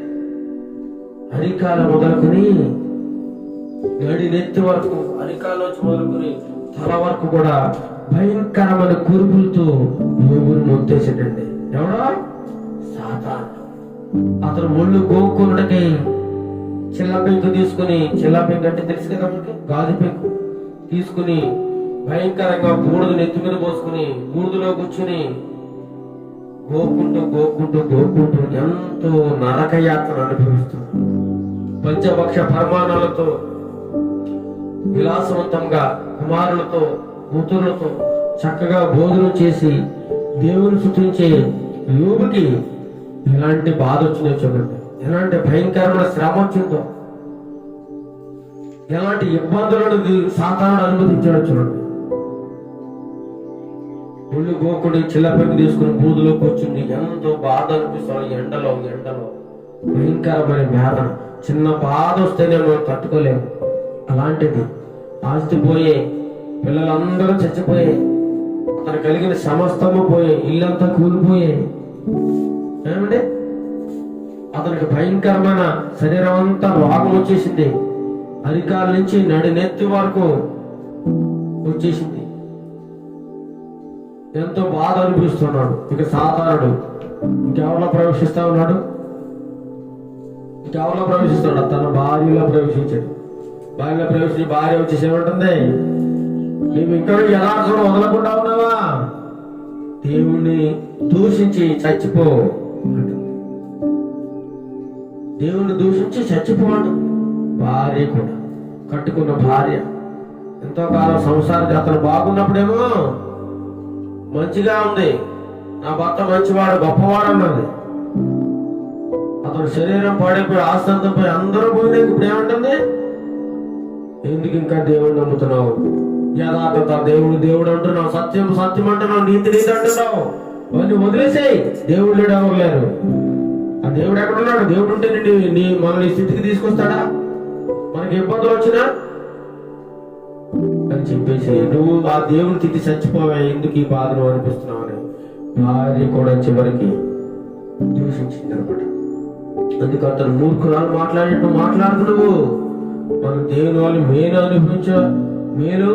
అనుభవించదుమా, వీడు అనుభవించ తగదా అని చెప్పి సంగతులు ఏ విషయం అందును యోగు నోటు మాటతో కూడా పాపం చేయలేదు. ఎంత గొప్పవాడు, ఇలాంటి గొప్ప శ్రమలు అనుభవించాడు. ఆ శ్రమలో చివరికి ఏం చేశాడంటే విజయం సాధించాడు. స్నేహితులు ఎందరో అవమానించారు, ఇరుగు పొరుగు వారు బాధించి ఉండవచ్చు, తన భార్య ఎంతగానో ఇబ్బందులు గురి చేసింది. అయినా సరే నీతిని కానీ, యథార్థతను కానీ, సత్యాన్ని కానీ, ఆ దేవుని ఉండే భయభక్తులు కానీ ఏమాత్రం విడిచిపెట్టలేదు పిల్ల. అంత గొప్ప మహాభక్తుడు యోబు గారు. అలాంటి గొప్ప మహాభక్తుడికి శ్రమలు వచ్చినప్పుడు నీకు నాకు శ్రమలు రావా పిల్లరా? అందరికీ శ్రమలు వస్తాయి, శ్రమలు తప్పకుండా వస్తాయి. శ్రమల్లోనే మనం విజయం పొందుకోగలం. శ్రమల్లోనే సాతానుపై మరింత విజయాన్ని పొందుకునే బలాన్ని దేవుడు ఇస్తాడు. ఆ శ్రమ అనుభవించడం ద్వారా గొప్ప ఆశీర్వాదాలు, విజయాలు మనకు దేవుడు అనుగ్రహిస్తాడు. కీర్తనగా 119వ కీర్తన 71వ చరణం చూడండి. 119వ కీర్తన 71వ చరణంలో చూసినట్లయితే గొప్ప మాట వ్రాయబడి ఉంది. 71 నేను నీ కట్టడాలను నేర్చుకున్నట్లు శ్రమ నొందుట నాకు మేలాయను. చూడండి, నేను నీ కట్టడాలను నేర్చుకున్నట్లు, నువ్వు ఏ విధంగా ప్రవర్తించాలో, నువ్వు ఎటువంటి ఆజ్ఞలు ఇచ్చావో ఆజ్ఞల ప్రకారంగా నేను నడవాలంటే, అవన్నీ నేను నేర్చుకోవాలంటే నాకేం కలగాలి? శ్రమ కలిగి ఉంటేనే నేను ఎన్ని నేర్చుకోగలిగాను తప్ప అంతకుముందు నాకు ఇవన్నీ గుర్తులేదు. శ్రమ కలిగి ఉండట నాకు మేలాయను. ఎంత గొప్ప మాట. నేను నీ కట్టడాలు నేర్చుకున్నట్లు శ్రమ నుండి ఉండటం నాకు మేలాయను. ఎప్పుడైతే నేను శ్రమ పొందానో ఆ శ్రమల ద్వారా నీ ఆజ్ఞను గైకొనే అవకాశం నాకు దొరికిందని సెలవిస్తా ఉన్నాడు. అదే గీతం 119:47 ఆయన శ్రమ కలుగక మునుపు నేను త్రోవ విడిచితిని, ఇప్పుడు నీ వాక్యం అనుసరించి నడుచుకుంటున్నాను. శ్రమ కలగముందు ఏం చేశాడట? త్రోవ తప్పేశాడు. నీ త్రోవ విడిచితిని. శ్రమ కలగక మునుపు నేను త్రోవ విడిచితిని, ఇప్పుడు శ్రమ కలిగిన తర్వాత నీ వాక్యం అనుసరించి నడుచుకుంటున్నాను. మనం వాక్యానుసారంగా జీవించాలని, ఆయన భయభక్తులు కలిగిన జీవితాన్ని జీవించాలని, ఆయన చూపించే మార్గంలో మనం నందరం నడవాలని కొన్నిసార్లు దేవుడు మనకు శ్రమలను అనుభవిస్తాడు, శ్రమలను అనుమతిస్తాడు, అనారోగ్యాన్ని పంపిస్తా ఉంటాడు, సాధారణకు అవకాశం ఇస్తా ఉంటాడు మనల్ని సరైన దారిలో పెట్టాలని. శ్రమ కలుగగలుపు నేను త్రోవ విడిచితిని, ఇప్పుడు నేను వాక్యం అనుసరించి నడుచుకుంటా ఉన్నాను అంటా ఉన్నాడు. యోబు గ్రంథం 5:18 చూడండి. యోబు గ్రంథం 5:18 యోబు గారు గొప్ప మాట మాట్లాడుతున్నారు. 5:18 త్వరగా 5:18 ఆయన గాయపరిచి గాయమును కట్టును, ఆయన గాయము చేయును, ఆయన చేతులే స్వస్థపరచును. చూడండి ఎంత గొప్ప మాట మాట్లాడు. ఆయన గాయపరిచి ఏం చేస్తాడట? గాయమును కడతాడు. గాయమడి ఏంటి? గొప్ప దెబ్బ, భయంకరమైన కురుపు లేదా వ్యాధి, ఒక ఇబ్బంది. ఆయన గాయాన్ని కలుగు చేస్తాడు, మళ్ళీ గాయాన్ని కూడా ఆయనే కడతాడు. ఆయన గాయం చేస్తాడు, మళ్ళీ ఆయన చేతులతో ఆయనే స్వస్థపరుస్తాడు. ఎంత గొప్ప మహాదేవుడు. ఆ గాయానికి అనుమతించిన వాడు ఆయనే, ఆ గాయానికి మానిపోయేవాడు ఆయనే, స్వస్థత కలుగు చేసేవాడు కూడా ఆయనే. అన్నింటికి ఆయన అధికారం కలవాడు. హోషేయ గ్రంథము 6:1 చూడండి. హోషేయ గ్రంథము హోషేయ గ్రంథము దానియేలు తర్వాత హోషేయ గ్రంథము 6:1 మనము యెహోవా యొద్దకు మరలుదుము రండి. ఆయన మనలను చీల్చివేసెను, ఆయనే మనలను స్వస్థపరచును. ఇశ్రాయేలు ఆయన ఏం చేశాడు? మాట విన్నప్పుడు ఆయన మనల్ని చీల్చివేశాను. తర్వాత మళ్ళీ ఆ చీల్చివేసిన తర్వాత వాళ్ళు ఏం చేశాడు? దేవుడు స్వస్థపరిచాడు. ఇశ్రాయేలు అనేక సార్లు దేవుని మాట వినప్పుడు, దేవునికి విధేయత చూపించినప్పుడు వారిని శిక్షించాడు. మళ్ళీ ప్రభుని వారిని వేడుకున్నప్పుడు, వారి యొక్క తప్పు తెలుసుకుని ప్రభుని బ్రతిమాలుకున్నప్పుడు మళ్ళీ వారిని ఏం చేశాడట? స్వస్థపరిచాడు. ఆయన స్వస్థపరిచే దేవుడు. మనం యెహోవా యొద్దకు మరలుదుము రండి. ఆయన మనలను చీల్చివేసెను, ఆయన మనలను స్వస్థపరిచెను, ఆయన మనలను కొట్టెను, ఆయన మనలను బాగు చేసాడు. ఆయన కొడతాడు, మళ్ళీ బాగు చేస్తాడు. ఆయన బాధ పెడతాడు, ఆ బాధలను తప్పించేస్తాడు.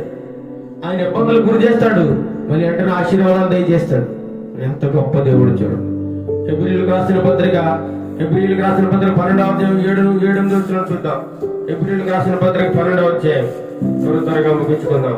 హెబ్రీయులకు రాసిన పత్రిక 12 అపోస్తలుడైన పౌలు గారు 12:7-8 శిక్షాఫలము పొందుటకై మీరు సహించుచున్నారు. దేవుడు కుమారులుగా మిమ్మల్ని చూచుచున్నాడు. తండ్రి శిక్షింపని కుమారుడెవడు? చాలండి. శిక్షాఫలము పొందుటకై మీరు సహించుచున్నారు. శిక్షాఫలమట. చూడండి, ఇదో బహుమానం లాగా, ఇది ఒక బహుమానంగా మీరు ఎంచుకోండి. శిక్షాఫలం పొందుటకై మీరు సహించాలి. శిక్ష పొందేటప్పుడు కూడా మనం సహించి ఓర్పు కలిగి ఆ శిక్ష అనుభవించాలి. ఆ శిక్ష అనుభవించేవారు దేవుడు వారిని ఎలా చూస్తున్నాడట? కుమారులుగా కుమార్తెలుగా చూస్తా ఉన్నాడు. తండ్రి శిక్ష పని కుమారుడు ఎవడు? మనందరూ కూడా దేవుని యొక్క కుమారులు, దేవుని యొక్క కుమార్తెలు. మనం ఏ విషయంలో ఉన్న తప్పిపోయినప్పుడు ఒక తండ్రి ఏం చేస్తాడు? కుమారుని ఈ విధంగా అయితే శిక్షిస్తాడు. చూడండి, మన పిల్లలు ఉన్నాం, వారు తప్పు చేసినప్పుడు ఏం చేస్తాం? మందులిస్తాం, కొడతాం, శిక్షిస్తాం. ఎందుకని? వారు సరైన దారిలో ఉండవాలని, సన్మార్గముగా జీవించాలని, వారు గొప్ప ఉన్నతమైన పౌరులుగా ఈ లోకంలో జీవించాలని వారి యొక్క మంచి కూడా మనం శిక్షిస్తూ ఉంటాం. అదే విధముగా దేవుడు కూడా మనల్ని ఆశీర్వదించాలని, మనల్ని దీవించాలని, మనల్ని ఆ నిత్యరాజ్యానికి వారసులుగా చేయాలని కొన్నిసార్లు తండ్రి ఏ విధంగా అయితే శిక్షిస్తాడు అదే విధంగా మనం శిక్షిస్తూ ఉంటాడు తప్ప మనం పాడైపోవాలని, నాశనమైపోవాలని, మనం చంపేయాలని దేవుడు ఎన్నడూ కోరుకోడు. మనం రక్షించాలనే, మనల్ని దీవించాలనే, ఆయన ఇచ్చే ఆశీర్వాదాలు మనం పొందుకోవాలనే కొన్నిసార్లు మనం ట్రాక్ తప్పినప్పుడల్లా మనల్ని గద్దిస్తూ, బుద్ధి చెబుతూ కొన్నిసార్లు శిక్షిస్తూ ఉంటాడు అనమాట. యెషయా గ్రంథం 48:10 చూడండి. యెషయా గ్రంథం 48:10 యెషయా గ్రంథం 48:10 యెషయా గ్రంథంలో 48:10లో ఒక గొప్ప మాట ఉంది. నేను నిన్ను పుటము వేసి తిని, వెండిని వేసినట్లు కాదు, ఇబ్బంది కొలుములో నిన్ను పరీక్షించితిని. కొన్నిసార్లు దేవుడు నీకు ఇబ్బందులు గురి చేస్తా ఉంటాడు. తినడానికి తిండి కూడా లేని పరిస్థితి నీకు రావచ్చు. నీ పిల్లల పస్తులతో ఉండే పరిస్థితి నీకు రావచ్చు. నీ మీద అన్యాయంగా నిందలు మోపవచ్చు. నిష్కారణంగా నీ ఉద్యోగం పోవచ్చు.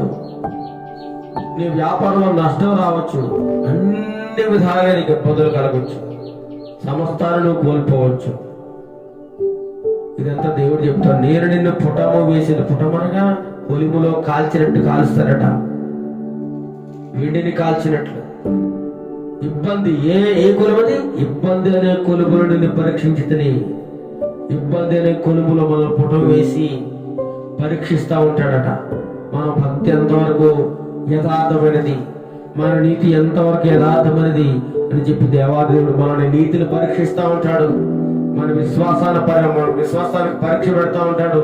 ఆ పరీక్షలో మనకి శ్రమలు సంభవిస్తూ ఉంటాయి, అవమానాలు సంభవిస్తూ ఉంటాయి, నిందలు సంభవిస్తూ ఉంటాయి, అనారోగ్యం సంభవిస్తూ ఉంటుంది. వాటన్నిటి నుంచి మనల్ని తట్టుకునే శక్తిని కూడా దేవుడు ఇస్తాడు. చూడండి, భూమి నుండి తీయబడిన బంగారం పుటం వేస్తే గాని, అగ్నిలో కాలిస్తే గాని దానికి ఉన్న మలినము మురికి పోదు, దానికి ఉన్న మాలిన్యం అంతా తీసివేయబడదు. ఆ బంగారం పనివాడు ఆ కొలుములో బాగా కాల్చగా దానిలో ఉండే మలినమంతా పోతుంది. ఎప్పటి వరకు చేస్తారప్పుడు తన ముఖము, ఆ బంగారం పనివాడు చేసే ఆ పనివాడి యొక్క ముఖము ఆ బంగారపు ద్రవములో కనబడేంత వరకు స్పష్టంగా అప్పటి వరకు దాని పుటం వేస్తూనే ఉంటున్నట. అలా పుటం వేసిన తర్వాత దానిలో ఉండే మలినమంతా పోయి, మురికంతా పోయి, అది పవిత్రపరచబడి శుద్ధి చేయబడి సువర్ణముగా, బంగారముగా, స్వచ్ఛమైనదిగా తల ప్రకాశిస్తూ ఎంతగానో అందంగా కనబడుతుంది. అదే విధముగా నిన్ను, నన్ను, మనందరినీ కూడా శ్రమలనే కొలుములో, ఇబ్బందులనే కొలుములో వేసి, పుటం వేసి మనలో ఉన్నటువంటి మలినమును, మనలో ఉన్న మురికిని, మనలో ఉన్న అపవిత్రాన్ని, పాపాన్ని ఇవన్నీ తీసివేసి మనం ఒక పరిశుద్ధులుగా చేయడానికి ఇదొక ప్రాసెస్ అన్నమాట. ఇదొక క్రమం. ఈ క్రమంలోనే మనం పరిశుద్ధులుగా, నీతిమంతులుగా తీర్చబడతాం. యోబు గ్రంథం 23:10 చూసినట్లయితే, నేను నడుచు మార్గం ఆయనకు తెలియను అంటున్నాడు యోబు గారు. నేను నడుచు మార్గము ఆయనకు తెలియను. ఆయన నన్ను శోధించిన తర్వాత నేను సువర్ణం వలె కనబడుతున్నట్టున్నాడు. సువర్ణము వలె యోబు గారు శోధింపబడిన తర్వాత ఏమైపోయాడా? సువర్ణము, బంగారం వలె మరింత ప్రకాశవంతముగా, ఇంకా పరిశుద్ధుడిగా ఉన్నాడు. చదువుతా ఒకసారి. యోబు గ్రంథం 23:10 యోబు గ్రంథం 23:10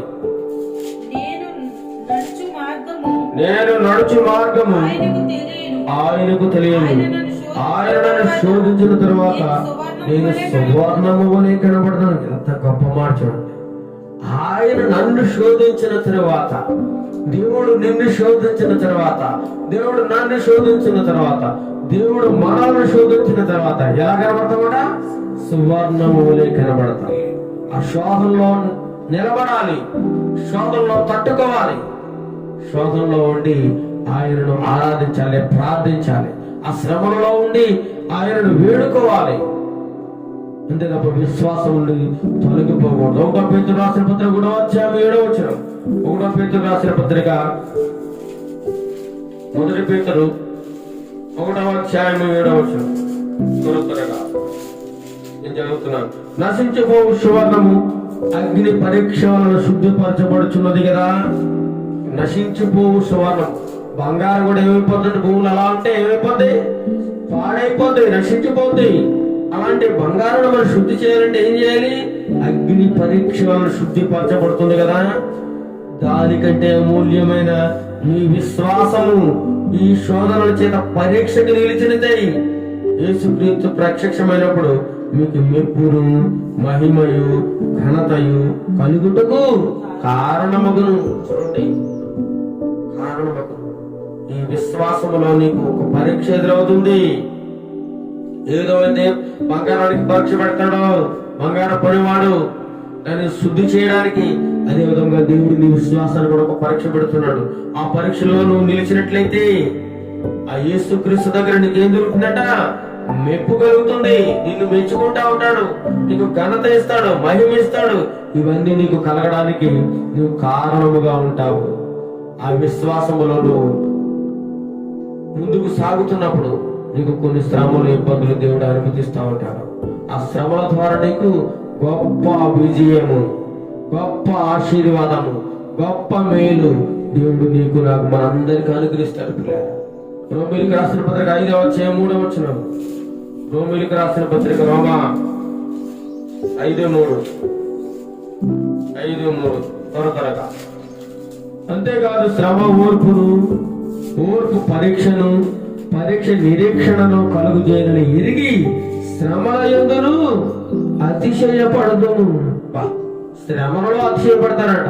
ఎవడన్నా ఇబ్బంది కలిగి భయంకరమైన శోధంతో ఇబ్బందుల్లో ఉన్నాడు, గర్వంగా ఫీల్ అవుతాడా? గర్వంగా ఎవరైనా ఫీల్ అవుతారు? అబ్బా నాకు భలే ఇబ్బంది వచ్చేసిందండి, నాకు భలే శ్రమ వచ్చేసిందండి బాబు, నాకు భలే జబ్బు వచ్చేసిందండి అని ఎవడని అనుకుంటాడా? ఎవడో అనుకోడు. పిల్లలు, దేవుడు సెలవుస్తాను, వాక్యం సెలవు. శ్రమ ఓర్పును, శ్రమ కలగడం వల్ల మనం ఏం నేర్చుకుంటాం? ఓర్పు. దాన్ని శ్రమను భరించే ఓర్పు కలిగి ఉండాలి. ఇంకా ఆ ఓర్పు ద్వారా మనకి ఏది? ఒక పరీక్ష. ఆ పరీక్షలో పరీక్ష ఎందుకు వస్తుంది? నిరీక్షణ. ఏ నిరీక్షణ? మనకు ఒక నిత్య రాజ్యం ఉంది అని నిరీక్షణ.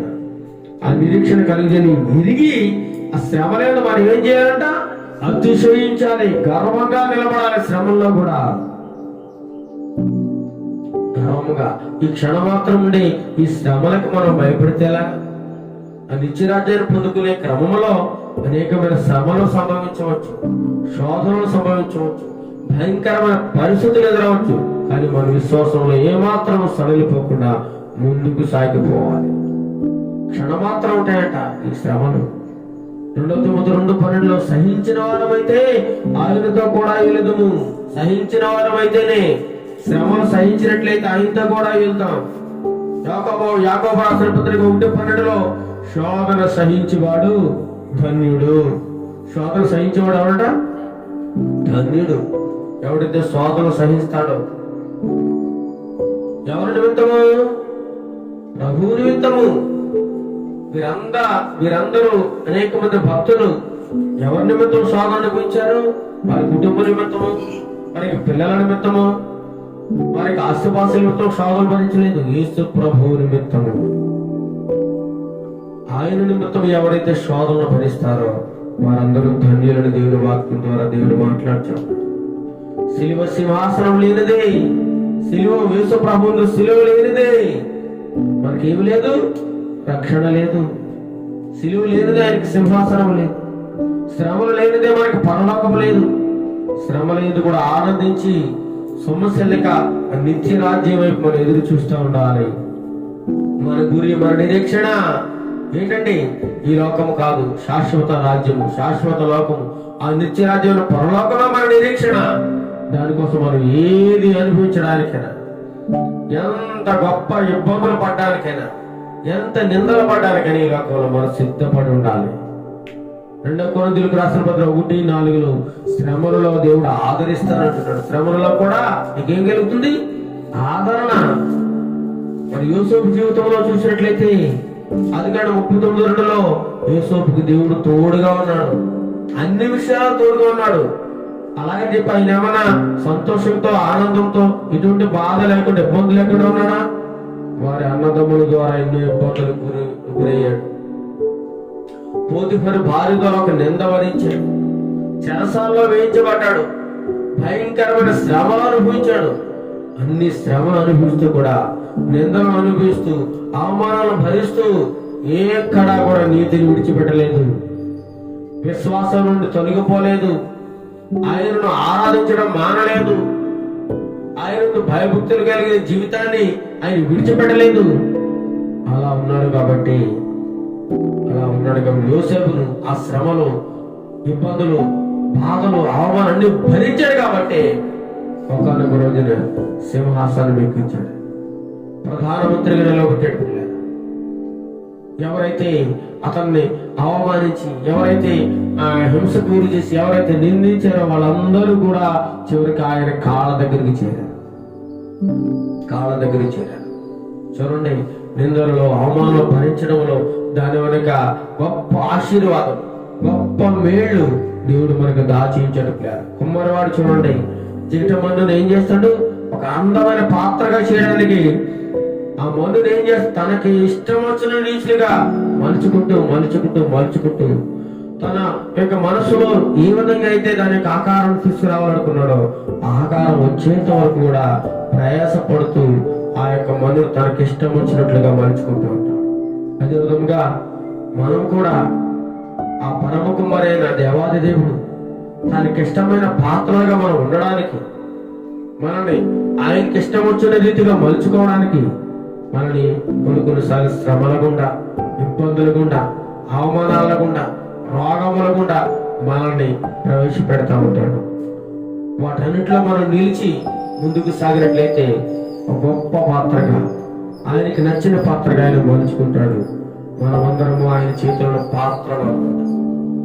కాబట్టి ప్రియులారా, విశ్వాసములో మనం ఎన్ని శ్రమలు వచ్చినా, ఎన్ని ఇబ్బందులు వచ్చినా మనం ఏం చేయాలి? నిలకడ కలిగి ఉండాలి. లోకంలో మీకు శ్రమ కలుగుతుంది, అలాగే మీరు భయపడద్దు, ధైర్యం తెచ్చుకోండి. నేను ఏ విధంగా అయితే ఈ లోకాన్ని జయించాను, ఈ లోకాశలకు నేను ఏ విధంగా అయితే లొంగిపోలేను, మీరు కూడా అదే విధంగా జీవించండి. ఎటువంటి క్లిష్ట పరిస్థితులు ఎదురైనా, ఎటువంటి శ్రమ వచ్చినా మీరు ఏ మాత్రం విశ్వాసం నుండి తొలగిపోవద్దని దేవుని వాక్యం సెలవుస్తుంది. పిల్లలు, ఈరోజు మన వాక్య ధ్యానాంశం శ్రమల ద్వారా వచ్చే ఆశీర్వాదాలు ఎన్నో ఉన్నాయి, శ్రమల ద్వారా పొందుకునే విజయాలు ఎన్నో ఉన్నాయి. అవన్నీ కొన్ని విషయాలు మనం ధ్యానించుకుని ఉన్నాం.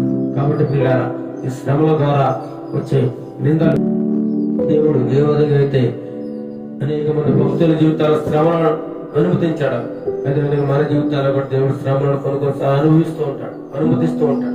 వాటన్నిటిని భరించి మనం శుద్ధి కావాలని, మనం పవిత్రులు కావాలని, మనం ఆ నిత్యరాజ్యం పొందుకోవాలని మాత్రమే దేవుడు కొన్నిసార్లు వాటికి అనుమతిస్తాడు తప్ప మనం పాడైపోవాలని, మనం నాశనం అయిపోవాలని దేవుని యొక్క కోరిక కాదు.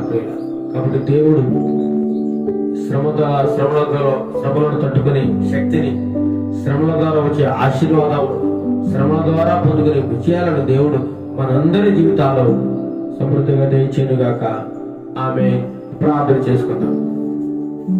మహాగరుడు, మహోన్నతుడైన మా ప్రియ పరలోక తండ్రి, ఈ యొక్క పరిశుద్ధమైన నామానికి వందనాలు, స్తోత్రాలు తెలుస్తున్నాం. ఈ యొక్క ఉదయకాల సమయంలో ఆదివారం దినమున మీరు మాతో మాట్లాడిన విధానం బట్టి మీకు వందనాలు, స్తోత్రాలు ప్రభా. అనేక మంది దైవ భక్తులు తండ్రి ప్రభా, విశ్వాస జీవితంలో వారికి ఎన్నో ఆటంకములు, శ్రమలు, ఇబ్బందులు, మరణకరమైన భాగములు వచ్చినప్పటికీ కూడా వారు ఏమాత్రం విశ్వాసములను తొలగిపోలేదు, సడలిపోలేదు ప్రభా. అటువంటి గొప్ప విశ్వాసాన్ని మాకు కూడా దయచేయండి ప్రభా.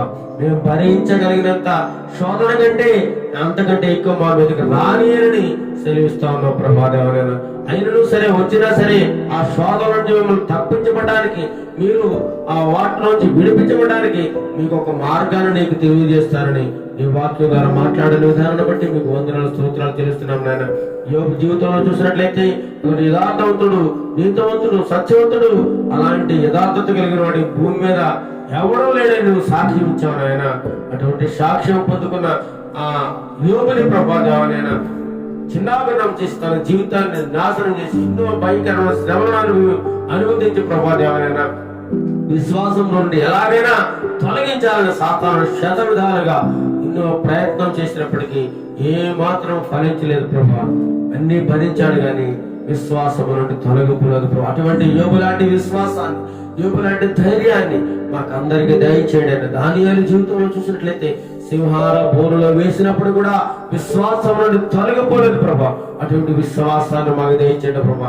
ఎన్ని శ్రమలు, భయంకరమైన ఇబ్బందులు మీకు మమ్మల్ని గురి చేసిన మా విశ్వాసం నుండి ఏమాత్రము తొలగిపోకుండా మాకు గొప్ప శక్తిని, బలాన్ని దయచేసి శద్రకు, మేషకు, అబేద్నెగోలను అగ్నిగుండములోంచి కాపాడినట్లుగా తండ్రి ప్రభావైనా అనేక మందిని శ్రమల నుండి, ఇబ్బందుల నుండి మీరు కాపాడండి ఆయన. వారి విశ్వాసంలో మరింత బలపడడానికి నీ కృపను, సహాయం దయచేయండి. ఈ వాక్యం ఎంతమంది అయితే వింటున్నారో వారందరి హృదయాల్లో తండ్రి ప్రభా శ్రమలను అనుభవించడానికి, నిందలు భరించడానికి సిద్ధమవడానికి తండ్రి ప్రభు నీ కృపను, సహాయం దయచేయండి. శ్రమల ద్వారా మేము ఒక మంచి పాఠం నేర్చుకోవడానికి, శ్రమల ద్వారా మీ విశ్వాసంలో బలపడడానికి నీ సహాయం దయచేయండి నేను. నీ కృప దయచేయండి. శ్రమల ద్వారా వచ్చే ఆశీర్వాదాలు మేము పొందుకోవడానికి, శ్రమ వెనుక తండ్రి ప్రభావం ఉండేటువంటి, దాగి ఉన్నటువంటి ఆశీర్వాదాలన్నీ, ఆ మరుగైన ఆ తండ్రి ప్రభా నీ యొక్క ఆ ఆశీర్వాదాలని మేము పొందుకోవడానికి నీ కృపను, సహాయం దయచేయండి. శ్రమల ద్వారా మేము ఎన్నో విజయాలు సాధించడానికి నీ కృప, సహాయం మా బిడ్డలందరికీ దయచేయమని దీవించి ఆశీర్వదించమని, మాకు కలిగిన సమస్త విషయంలో తండ్రి నీ కృపను, సహాయం తోడుగా ఉంచమని. ఎంతమంది అయితే ఈ యొక్క దినం నిన్ను ఆరాధిస్తున్నారో వారందరి కుటుంబాలలో నీ శాంతిని, సమాధానం దయచేయండి. ఎంతమంది అయితే తండ్రి ప్రభా వ్యాధిగ్రస్తులుగా ఉన్నారో వారందరికీ సంపూర్ణ ఆరోగ్యము, సమాధానము దయచేయండి నేను. ఎంతమంది ఉద్యోగాలు లేక బాధపడుతున్న వారు ఉద్యోగాలు దయచేయండి. ఎంతమంది సంతానం లేక బాధపడుతున్న వారికి సంతానం దయచేయండి. ఎంతమంది అయితే కుమారులు విద్యాభ్యాసం చేస్తున్నారు వారి విద్యలో వారికి ప్రావీణ్యత దయచేయండి. తెలివిని, జ్ఞానము దయచేయండి ప్రభా. గర్భిణీ స్త్రీలను మీరు దీవించండి. చంటి పిల్లలను దీవించండి ప్రభా. అనారోగ్యంగా ఉన్న వారికి స్వస్థత దయచేయండి. మా దేశాన్ని, మా ప్రజలను, మా రాష్ట్రమును దీవించి ఆశీర్వదించండి.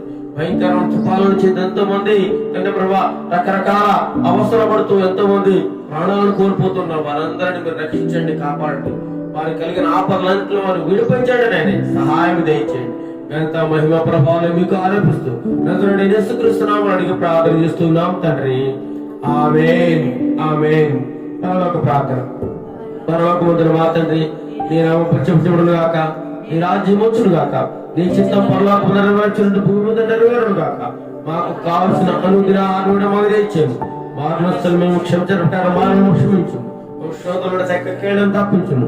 ఎందుకంటే రాజ్యం, బలము, మహిమ నిరంతరం నీవైనావు తండ్రి. ఆమేన్, ఆమేన్. ఆశీర్వాదం. మన తండ్రి దేవుని ప్రేమ, మన ప్రభువైన యేసుక్రీస్తు కృపయు, పరిశుద్ధాత్మ దేవుని కన్నుల సహవాసము ఇప్పుడు ఎల్లప్పుడూ సదాకాలము నాకును, మాకును, మా ప్రియ బిడ్డలందరికీ శ్రమలలో, విశ్వాసములో ముందుకు సాగడానికి నీ కృపను, సహాయం దయచేయమని యేసు నామములో అడిగి వేడుకొనుచున్నాము తండ్రి. ఆమేన్, ఆమేన్, ఆమేన్. అందరికీ వందనములు. ప్రభు మిమ్మల్ని అందరినీ దీవించి ఆశీర్వదించును గాక. ఆమేన్.